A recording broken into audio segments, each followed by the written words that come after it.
한 주간도 우리 주님과 함께 매일매일 승리하시는 우리 성도 되시길 주의 이름으로 축복드립니다.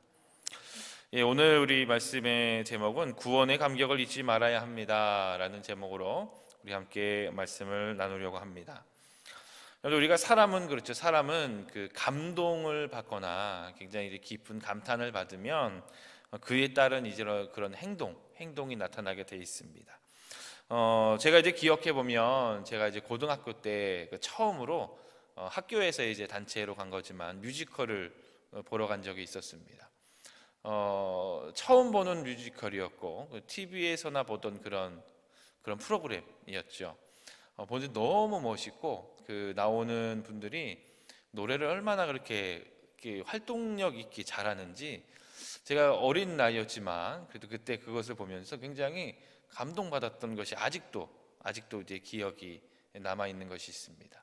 그때 당시 한번 기억해 보면 그 뮤지컬이 끝나고 정말 박수가 너무 많이 올려졌고 또 어떤 우리 분들은 보면 일어나서 기립박수라 그러죠. 박수를 치시는 분들도 있었고 이제 그런 것들이 기억이 납니다.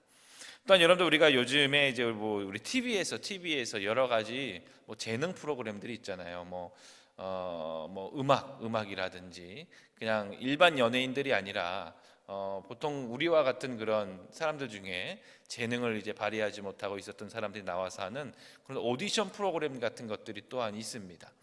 그런 거에서도 보면은 정말 예상치 못했던 그런 보석과 같은 그런 인재를 발견하고 그 사람의 그런 공연이 나왔을 때는 방청객이라든지 심사위원들도 박수를 아끼지 않고 어떤 사람은 환호성을 지르고 이제 그런 것들을 우리가 볼 수가 있는 것이죠.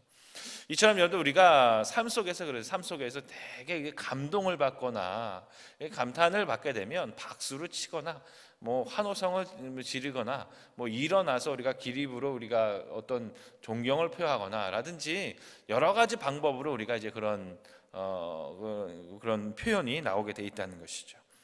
여러분들 우리가 이제 주님을 섬기면서 우리 신앙생활 안에서도 마찬가지라는 것입니다. 우리가 평소에도 주님을 찬양하고 우리 주님을 예배하지만 특히 우리가 오랫동안 기도해 왔던 그런 기도의 제목이라든지 아니면 정말 간절하게 내가 주님 앞에 기도하고 있었던 것이라든지 또한 예상치 못했던 주님께서 내게 주신 그런 축복과 은혜의 그런 사건들이 있을 때에는 정말 우리가 온 마음을 다하여 우리 삶을 다해서 주님을 찬양하고 또한 주님을 올려드리지 않습니까? 이렇게 주님을 찬양하고 경배하는 건 많은 표현으로서 우리가 나아갈 수 있는 것이죠. 그러므로 우리 사람은 정말 깊은 감동을 받거나 정말 감탄을 받거나 정말 내가 상상 이상의 그런 초월적인 그런 기적적인 일들을 맛본다면 그에 따른 반응이 나오는 것이 마땅하다는 것입니다. 여러분 오늘 말씀은 이제 출애굽을 하고 나서 홍해를 건너고 나서 이제 하나님의 놀라운 능력을 봤습니다. 놀라운 능력을 보고 나서 이제 모세가 하나님을 찬양하는 그런 모습들이 나와 있고요. 우리 읽었던 말씀 19절부터 21절은 이제 미리암이 이 모세의 노래를 이어서 화답하면서 이제 또한 하나님을 찬양하는 그런 모습들이 잠깐 나와 있는 말씀의 본문이라는 것이죠. 여러분들 우리 하나님의 능력을 본다면 우리는 찬양할 수밖에 없고 경배할 수밖에 없는 것을 우리는 분명히 알고 있다는 것이죠. 먼저 여러분들 우리가 이 하나님께서 이스라엘 백성들에게 하신 여러 가지 10가지 재앙들에 대한 모습들은 이미 많은 우리가 말씀으로 접했기 때문에 이야기하지는 않지만 오늘 우리 이 홍해 사건을만 한번 이야기해 보면 정말 기적적이고 정말 우리 사람들의 상상을 초월하는 상상할 수도 없고 생각할 수도 없는 그런 놀라운 하나님의 기적적인 일이라는 것입니다. 여러분들 이스라엘 백성들이 홍해를 건넜을 때 어떻게 건넜다고 되어 있죠? 마른 땅을 건너왔다고 되어 있습니다. 분명히 하나님께서는 동풍을 불게 하셔서 이 바람으로 말미암아 어떤 신비한 일이죠. 그 홍해 바다가 갈라지게 하셨던 것이죠. 근데 여러분들 한번 생각해 보면 그렇습니다. 이 홍해 바다를 건넌 이스라엘의 백성의 수를 한번 따져보면 그래요. 여러분들 우리 성경 말씀에는 장정만 한 60만 명 정도가 된다고 합니다. 그러니까 이 말은 뭐냐면 전쟁에 나갈 수 있는 20세 이상의 힘 있는 남자만 60만 명이라는 것이고요. 그럼 여러분들 생각해 보면 아이들과 여인들과 노인들이 이제 빠진 숫자라는 것이죠. 거기다 여러분들 뭐 그냥 빈손으로 나오는 것이 아니라 수레도 있었고 가축도 있었고, 여러분들 이렇게 어림잡으면 적게, 그러니까 우리 신학자분들이 보면 적게 잡은 숫자가 350만 명, 또 많게 잡으신 분들은 한 700만 명까지 그렇게 보는 분들이 있습니다. 그럼 여러분들 이 홍해 바다를 하루 밤새 걸어서, 하루 밤새, 그러니까 이게 그 밤 시간대에 이게 건넜는데 적게 잡아도 350만 명이 건너려면 홍해 바다가 옆으로 얼마나 벌려져야 그게 하룻밤새 건널 수 있을까요? 라는 것이죠. 그래서 여러분들 책을 보면 많은 이제 여러 가지 이제 연구하시는 분들이 재미난 이런 이야기잖아요. 얼마만큼 갈라졌을까라는 겁니다. 갈라지긴 갈라졌는데, 저도 이제 어릴 때 이제 성경 애니메이션이나 아니면 뭐 모세라는 그런 이제 그런 영화 같은 걸 보면 쫙 갈라지는데 되게 웅장하고 멋있게 갈라집니다. 하지만 이 폭이 이제 표현되는 건 생각보다 적어요. 생각보다 적습니다. 여러분들 많은 그 연구하신 분들이 그랬습니다. 이스라엘 백성들이 2열 정대로 홍해 바다를 건넜으면 그 시간이, 그러니까 쉬지 않고 건너는 시간이 꼬박 35일이 걸린다고 합니다. 2열로 갔다면. 그렇다면 20열로 갔다고 해도 여러분들 3일이 넘게 걸리네요. 꼬박 3일이 넘게 걸리는 것이죠. 그래서 이제 많은 분들이 추정하기로는 적게 잡아도 350만 명이 이 홍해 바다를 건너기 위해서는 양옆으로 16km 정도는 갈라져야 이게 그 하룻밤새 다 건널 수 있다라는 것입니다. 그러니까 상상이 안 되는 것이죠. 갈라지긴 갈라졌는데 옆으로 16km 이상이 갈라졌다는 것입니다. 어마어마한 사건이고 정말 우리가 상상을 할 수 없는 그런 하나님의 위대한 놀라운 능력의 그런 일이라는 것입니다. 이처럼 이스라엘 백성은 그 기적의 주인공이 됐습니다.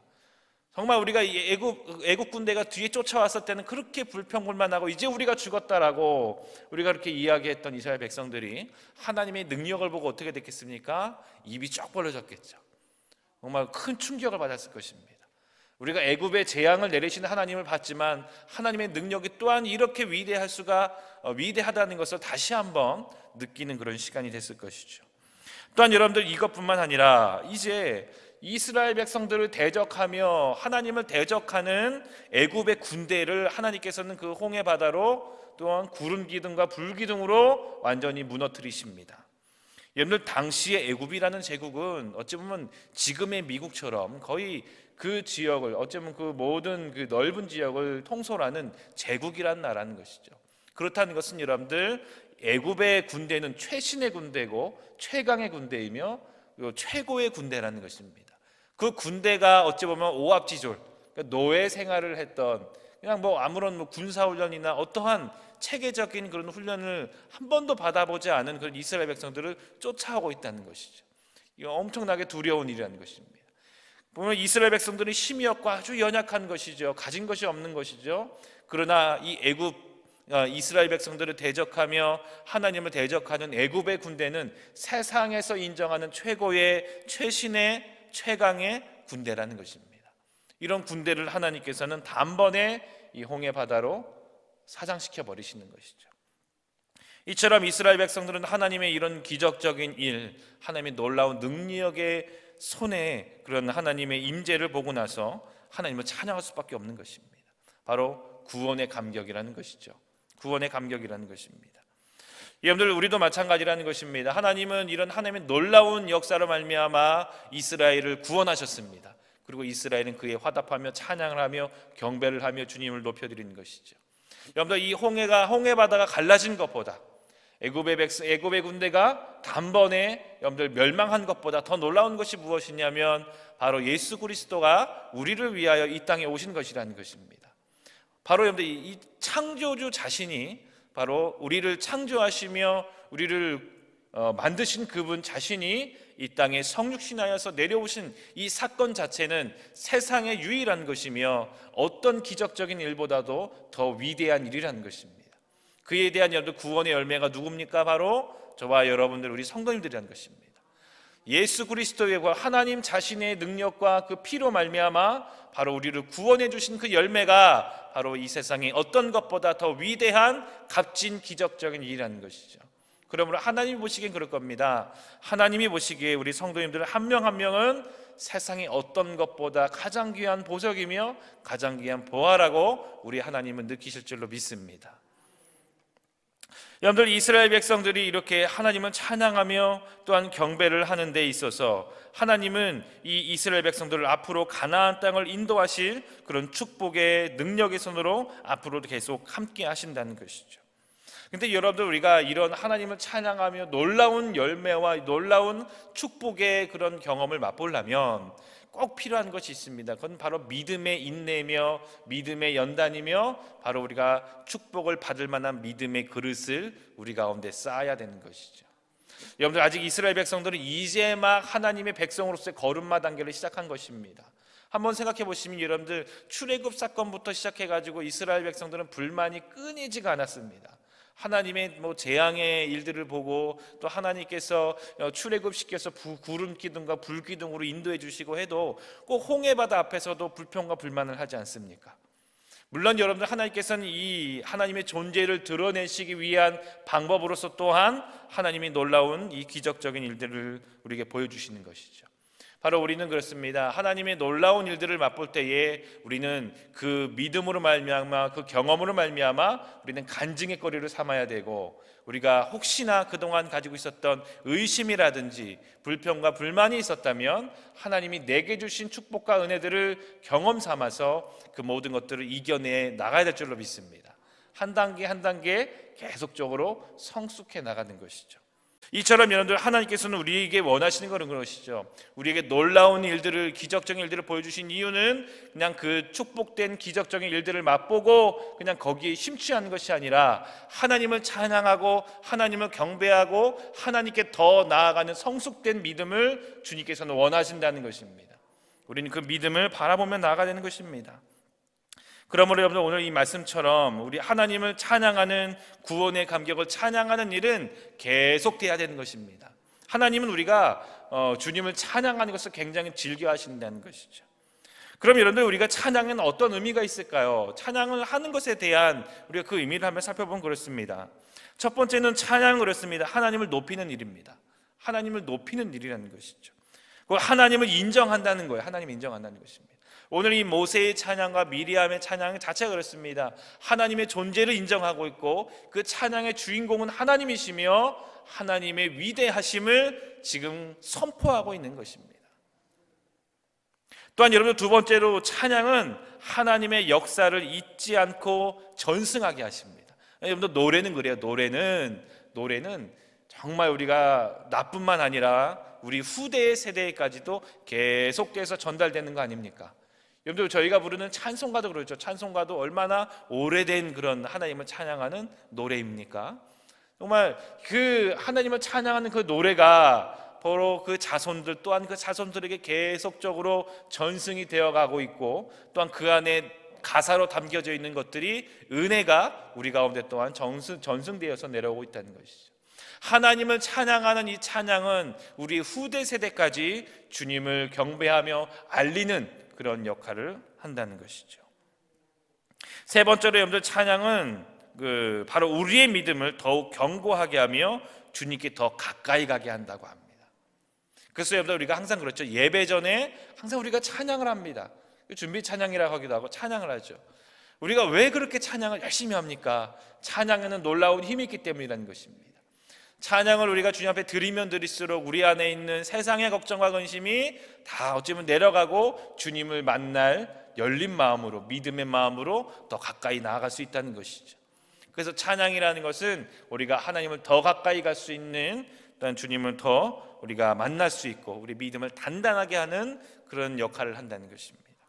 바로 여러분들, 이 홍해바다 사건 이후에 모세의 찬양과 미리암의 찬양은 바로 이 후대 세대까지 하나님을 알리게 되는 것이며, 무엇보다 하나님을 인정하고 하나님을 높이는 행동이며, 또한 우리가 이 이스라엘 백성들이 하나님께 더 가까이 다가가고 믿음의 견고함을 유지할 수 있는 그런 하나님을 향한 믿음의 행동이었으며 모습이었던 것이죠.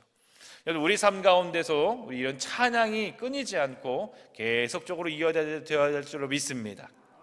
꼭 여러분들, 우리 교회에 와서만 우리가 예배 때 드리는 그 찬양뿐만 아니라 우리의 사업터에서, 여러분들 직장에서 또한 우리가 가정에서 항상 우리가 주님을 찬양하고 찬양을 듣고 또한 주님을 경배하는 그 일은 우리 모든 성도님들에게 놀라운 믿음의 통로가 될 것이며 주님을 더 가까이 다가갈 수 있는 믿음의 성숙을 이룰 수 있는 그런 사건이 될 줄로 믿습니다. 또한 마지막으로 오늘의 이 말씀처럼 정말 우리가 하나님께서 주신 그 구원의 감격, 은혜의 감격을 잊지 아니하고 더욱더 하나님의 축복의 통로가 되며 축복을 누릴 수 있는 그런 믿음의 그릇으로 계속적으로 성장해 나가시며 주님 앞에 나아가는 우리 성도님 되시기를 주의 이름으로 축복합니다. 아멘. 기도하겠습니다.